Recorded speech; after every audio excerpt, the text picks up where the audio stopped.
anyone that raises children, or even as a brother and sister, you guys are brothers, or, just brother and sister, it doesn't have to be relatives. Just the way that you really carry yourself, the way that you really are towards other people is the most vital thing and the most important thing that there is out there, period. Doesn't matter if you're Christian, Catholic, atheist, Muslim, whatever it is, it's really important for you to just treat people with kindness. And, there's a way of going about the Sunnahs, there's a way about going about speaking Islam. There's a way to go about, speaking to your children, have that open environment. There's a lot of conversations that as Muslims or for Muslim parents, they don't have with their children, And it's really sad because it's really important for you to be able to be open and honest and establish that relationship with your children so that they make those choices not because they fear you, but because they fear Allah. Is there any thought? Yeah, as we said before, it takes a village to raise a child. That's one thing. And also just my advice to all sisters that wear hijab, just be yourselves. Because sometimes we discriminate against ourselves thinking that we are not going to be accepted. So we shouldn't. Just feel free to reach out to people, to your neighbors, to your children's teachers in schools, and just live Islam. That's it. Just live Islam as the Prophet did, and inshallah we'll have a better future in this country, inshallah.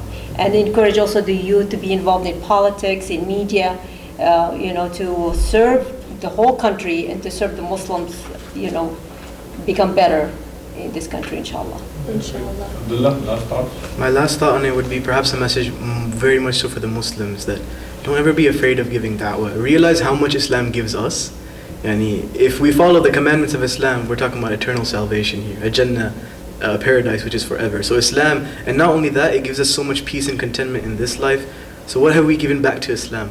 So I say it's an obligation upon every single Muslim to consider themselves a da'i, a caller to Islam. And that doesn't mean you have to go out, if you want to, you can. But it doesn't mean you have to go out to the street and yell, or not yell, but call people towards Islam, that there's only one God worship. No, through your ikhlaq, through your actions, show them what Islam is. And I liked what you said earlier as well, it matters how you do it. Allah Ta'ala says in the Quran that invite to the way of your Lord in a way, with wisdom, and in a way that is most beautiful. So not just invite to the way of your Lord, period. No, with wisdom, in a way that is most beautiful.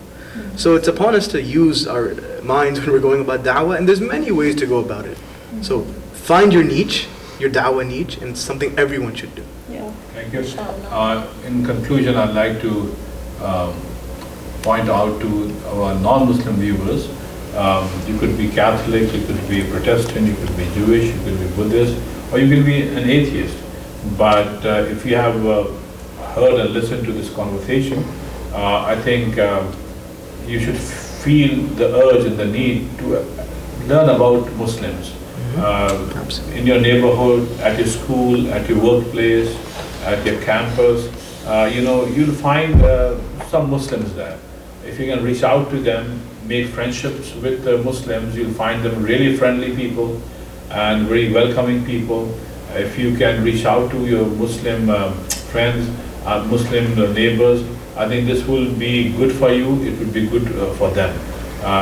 It is only through educating each other that we can have confidence about others.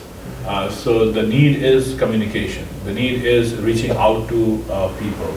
And for Muslims, I would like to say, like Abdullah and the others said, be confident on who you are, right? Practice your religion with full confidence, and believe that this country, the United States of America, is probably the best country to live in and the best country to follow your religion.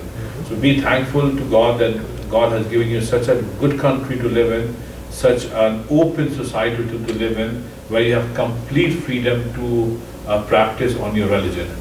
So keep on practicing your religion, be nice to people, and contribute to the development of this country to the best of your ability.